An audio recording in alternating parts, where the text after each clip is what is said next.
Chapter 31. The Heavenly Sword Game of Life and Death. Carefree Valley. Helmsman Meng, wait for me, Song King Shu shouted in terror. Roar, roar, roar. The 50 demonic beasts followed closely behind, driving Song King Shu's party into the valley. Song King Shu stepped on the ground and rolled down the mountainside.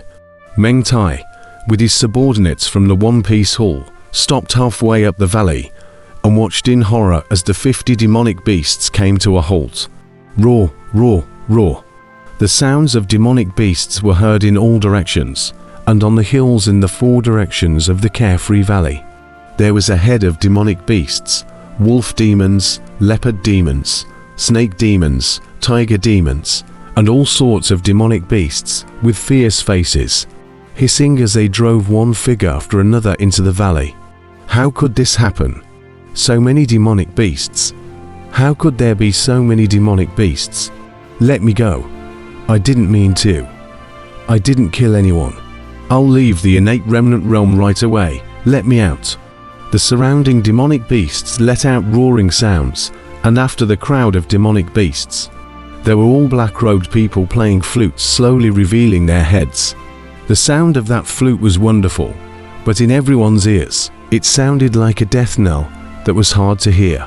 Helmsman, the Yiping Tang disciple, anxiously looked towards Meng Tai. It's going to be bad, Meng Tai said with an ugly face.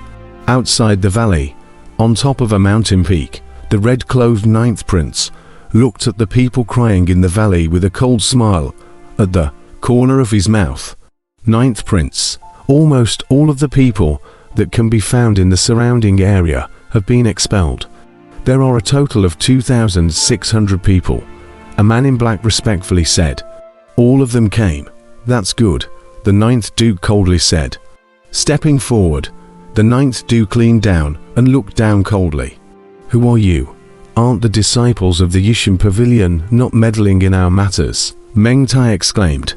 Not meddling, HMPH, that's because you guys are to blame, and are getting more and more ignorant of the rules, the 9th Duke said coldly. Roar. Thousands of demonic beasts let out a roar in unison, glaring at the crowd. Everyone also looked at the 9th Duke together, their faces showing worry. You forced us to come here. What do you want? There are no rules in the innate remnant realm, Meng Tai shouted. Don't mention rules to me. I like to hear your screams. What's wrong? Don't say I didn't give you a way out. This is a stump game left by the Pavilion Master back then. It is also the most shallow stump game map. If you solve it, I will let you live. If you can't solve it, this stump game will determine life and death, the 9th Duke said coldly. As he spoke, he flung his big sleeve, boom. From the 9th Prince's sleeve, a rolling black mist steeply gushed out. The black mist rushed to the sky as if it had transformed into a sky, covering dark cloud, and in the blink of an eye, it wrapped up the entire 4 directions of the Carefree Valley. Above the dark clouds, a hint of bright light blossomed, as if in the darkness of the night, a star dotted above the night curtain. The remnants of the game left behind by Elder Chess Viewer. Meng Tai abruptly roared in alarm. Countless cultivators below the valley immediately revealed a look of horror. What? How is it possible to solve the stalemate left behind by Old Man Chess Viewer? Old Man Chess Viewer's game Dao is the best in the world. Who can solve it? What kind of formation is this? Why do I feel a sense of death enveloping me? Me too. The hairs on my body are standing up, as if there's a knife hanging over my head.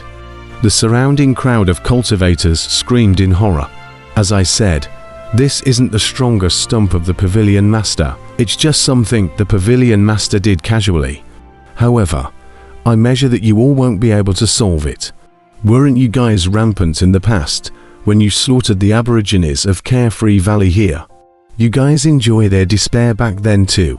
From the dark clouds came the cold laughter of the 9th Duke. None of my business. I didn't kill them. I didn't. Let me out. I'll leave immediately. Please, let me go. The crowd cried out. Boom. From amongst the dark clouds, a huge platform in general fell steeply, landing in the middle of the valley. Buzz. On top of the platform, a huge go board appeared. A large number of pieces had been placed on the go board, forming a handicap, and the black clouds were lit up with starlight, and a beam of light suddenly rushed straight down, rushing straight to each piece, as if each piece was connected to a star. "What kind of formation is this?" Meng Tai exclaimed. "The heavenly sword life and death formation. The winner lives and the loser dies. Are you all ready? Ha ha ha." The sound of the ninth prince's cold laughter came from the dark clouds. "Run!" A cultivator in a panic instantly broke towards the mountain, wanting to break out of this dark cloud. "Bear Jin!" Steeply, a sword sound rang out, and a cold aura rushed straight to everyone's heart, and a white bright light was seen steeply emerging from the dark clouds. The white bright light was 100 feet long, super huge saber chi. The saber chi tore through the void, cutting out a sharp and long whistling sound that tore the wind, charging straight at the man who had barged up the mountain. "Ah!" That man let out a shriek and instantly took out and removed his longsword to meet it. "Bear Yin." The longsword stopped in mid-air, and the blade chi directly cut through the man's body, then disappeared. Everyone stared in disbelief as the man was fixed there as if he was under a fixation spell. Just as the crowd stared, splat! The fleeing man suddenly split in half from the center of his eyebrows and fell into a pool of blood. Ah! The shrieks of some female cultivators came from the crowd. A good man, so instantly split in half by a blade chi. "Let's break in together, piece by piece. We can definitely break out," someone shouted. "Heh!" A cold laugh came from the ninth duke from the dark clouds. "There are still 9,324 heavenly daggers in the Heavenly Dagger Life and Death Bureau. Those who don't believe me can try." Nine Duke's voice came out. Everyone was abruptly jolted. There were only 2,000 people in total, yet there were more than 9,000 heavenly sabers. Looking at the dark clouds in the sky, everyone had a chill in their hearts, as if there was a heavenly sword hanging in the dark clouds directed at them. And as long as there was the slightest movement, they would be instantly decapitated. "No, I don't want to die. Ooh, I don't want to stay any longer. I didn't kill anyone. I didn't kill anyone." The valley was filled with terrified voices, and many mentally fragile cultivators had already cried anxiously. That knife just now, the crowd could see it clearly, not to mention their current innate realm cultivation. Even if they were at the Jindan realm cultivation, they would definitely be destroyed by a single knife. Even the Yuanying realm cultivation would not be able to escape. Now that more than 9,000 heavenly knives were hanging above their heads, all of them revealed a look of despair. Meng Tai's face was an ugly sight for a while. Song King Shu stared, revealing a look of despair. Carefree Valley, Spirit Spring Cave, boom. Gao Xianzi's circumference steeply let out a soft sound as a ripple bulged down from his body. "A breakthrough, the second level of the innate realm," Gao Xianzi said excitedly. However, seeing that everyone was immersed in increasing their cultivation, Gao Xianzi quickly suppressed the excitement in his heart and once again continued to inhale the rolling spiritual qi.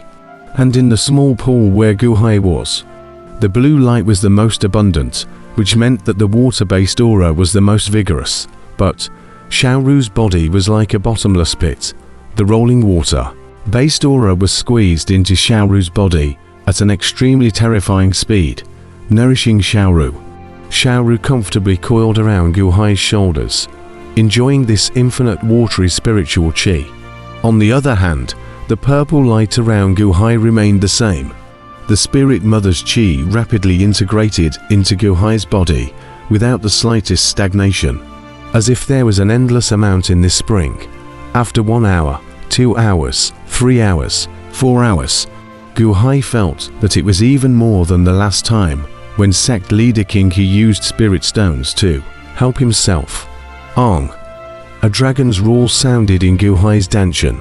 The original 1 drop of true essence was abruptly transformed into as many as 9 drops of true essence. Boom! The 9 drops of true essence suddenly merged into one, transforming into a peanut-sized droplet of true essence. A huge force bulged out from Guhai's body, and the surrounding springs splashed out countless times, gathering liquid into a pearl. Second level of the innate realm, Guhai's eyes opened, and a brilliant light blossomed in his eyes. Without hesitation, Guhai closed his eyes once again, and continued to crazily absorb the aura in the water. After another whole day, Xiaoru's injuries were actually all healed, and at this moment, while gulping down the rolling spiritual qi, she stared at Guhai in fascination. Just looking at Guhai like this, her face slightly reddened a little, revealing a sweet smile. One day later, Guhai's mind stared at the true element beads within his danshan, with the rolling spiritual qi pouring in, and the true element constantly devouring. The true element beads turned from 1 to 9 peanut-sized true element beads, as if they were about to undergo a second merger and impact the 3rd level of the innate realm.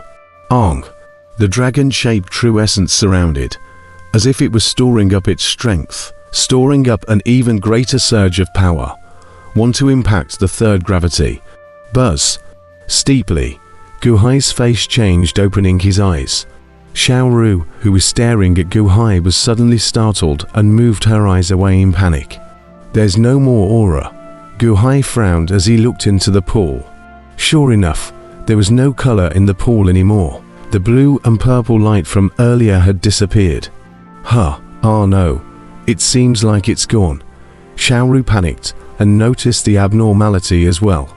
Beside her, Gao Xianzi and Chen Chunchen also opened their eyes, one after another. The two took a look at the clearing of the pool water, and a trace of regret flashed in their eyes. It's a pity. If only it could have been longer, Chen Chunchen said with a look of regret.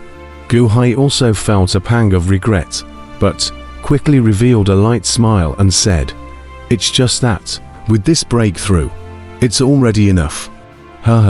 Master Ruisheng hasn't woken up yet, Xiaoru curiously said.